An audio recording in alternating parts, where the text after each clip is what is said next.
Ultimamente, o que a gente mais ouve falar é que as pessoas não estão dormindo bem à noite, que estão com insônia.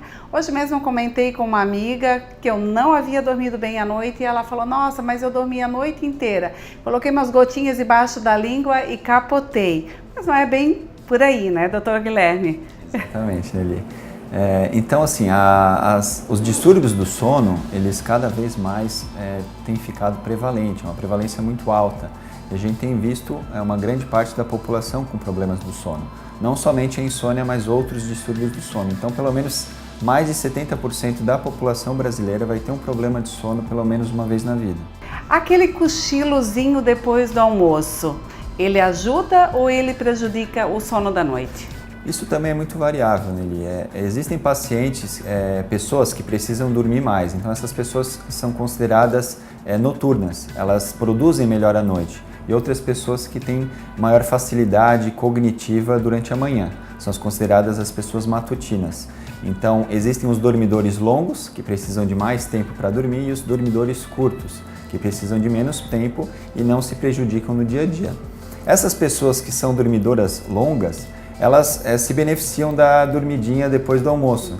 Então aquele cochilo não é só rentável para descansar o corpo, mas também para a parte cognitiva, melhorar a memória, melhorar a função cerebral, pressão arterial regulariza, a frequência cardíaca, glicemia. Então é muito importante esse cochilo para o rendimento dessa pessoa que tem um pouco de dificuldade para render mais pela manhã. Ela realmente não consegue dormir, ela precisa do remédio. Como é que faz essa pessoa? Bem, nesses casos nós encaminhamos o paciente para um especialista.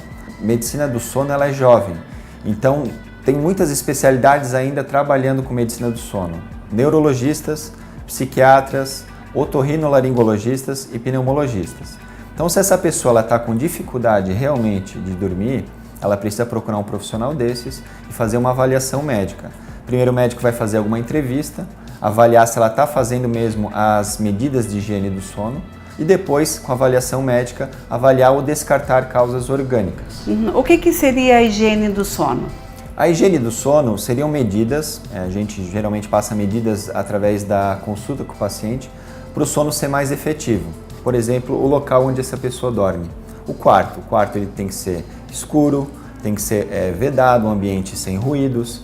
Esses pacientes que precisam utilizar medicamentos indutores do sono, tipo benzodiazepínicos, o exemplo é essas gotinhas que o pessoal tanto toma, eles acabam tendo uma certa dependência e o sono acaba sendo superficial. Ele não chega a ser um sono consolidador. Durante a noite a gente passa por várias fases do sono. Que fases seriam essas? E quando a gente interrompe uma dessas fases, digamos, para levantar durante a noite para ir ao banheiro, o que acontece? Exatamente. Nós temos então duas fases principais do sono. Nós dividimos o sono em fases não REM e fases REM. A fase não REM ela é dividida em três partes, a fase 1, fase 2 e fase 3. Fase 1 seria o período de sonolência, é aquele período onde você está dormindo, iniciando o sono. Na segunda etapa, você acaba aprofundando o sono, você começa a fazer aqueles espasmos. No terceiro passo, você já está dormindo de fato, é o sono de ondas lentas. É nessa etapa da terceira fase que você pula para a fase do sono REM, que é a fase onde você fica relaxado, a fase onde você produz o sono, onde você regulariza os batimentos cardíacos, onde você consegue consolidar a memória, a pressão arterial ela é estabilizada, respiração ela é estabilizada. Então, se uma pessoa acorda durante a noite, elas terão problemas na consolidação do sono. Esse sono vai estar interrompido e no dia seguinte vão sentir um pouco mais de cansaço. Doutora, a gente mudou agora recentemente para o horário de verão. Isso influencia? Então, o horário de verão nós antecipamos uma hora, então as pessoas teoricamente perdem uma hora. E isso reflete no dia a dia das pessoas.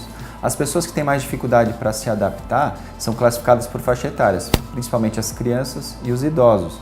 E às vezes levam de 1 a 2 semanas para se adaptar. Eu queria que tu deixasse uma dica final para as pessoas que têm insônia. Não consumir café a partir das 18 horas, essas pessoas são mais sensíveis à cafeína, são estimulantes do sistema nervoso simpático, a pessoa fica mais ansiosa. Evitar comidas pesadas durante a noite, evitar fazer atividade física 3 horas antes de dormir. Fazer uma atividade monótona, uma dica bem interessante é tomar um banho morno, 10 minutinhos antes de deitar, isso ajuda bastante. Evitar ambientes ruidosos e leitura. A leitura, ela, apesar de ser estimulante para o cérebro, ela acaba sendo uma atividade monótona também muitas vezes, então as pessoas dormem. Evite redes sociais, computador, celulares na cama, televisão ligada, isso tudo com a luminosidade estimula ou atrasa, na verdade, a produção de melatonina. A melatonina é o nosso hormônio endógeno que induz naturalmente o nosso sono. Então as pessoas que ficam em redes sociais ou em computadores ou celulares, além de estimular a questão do sistema simpático, pela ansiedade, acabam também ficando estimulados pela luz. Isso acaba dificultando a indução do sono.